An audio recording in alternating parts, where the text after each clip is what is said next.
As veterans come back from their service, sometimes, they need a little help to recover from physical and emotional trauma. In some cases, that is where service dogs come in. For Fox 12's Stacey Cohen brings us the story of one special dog who launched a movement to help veterans and whose legacy lives on thanks to science. To tell the story of these little guys, you have to start with this dog named Gabe. It started for me about 26 years ago when I was gifted a golden retriever puppy by some good friends while I was working as a social worker. Gabe was with Yount one day as he drove a deeply traumatized young boy away from a troubled home. He stopped sobbing kind of abruptly, and I looked in my rearview mirror, and what I saw was this 4-month-old Golden with his head on this little boy's lap, and that's how I kind of discovered the healing power of dogs. Inspired by Gabe, Yount founded Warrior Canine Connection, which has a unique approach.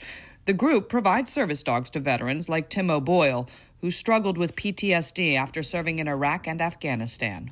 I was very suicidal. I was suicidal for many years. But WCC does more than just offer dogs to vets. They ask struggling veterans to help them train dogs for others injured in battle. It was something I could grasp. Like, okay, I have to go see the dogs because they're for my battle buddy.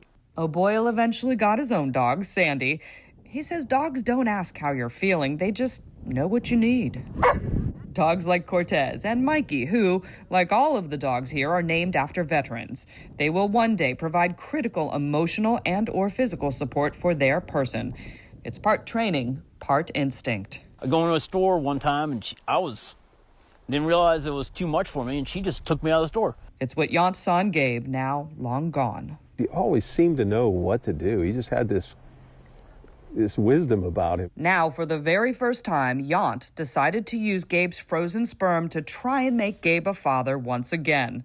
On October 30th, Mama Devin, named for a sergeant killed in Afghanistan 10 years ago, gave birth to Gabe's 10 puppies on Warrior Canine Connection's 10-year anniversary. Yeah, I think Gabe would be proud. In these tiny 10 pups, Gabe's legacy lives on. When they're ready, they'll be trained to become therapy dogs themselves, helping another generation of veterans. In Boyd's, Maryland, I'm Stacey Cohen. That story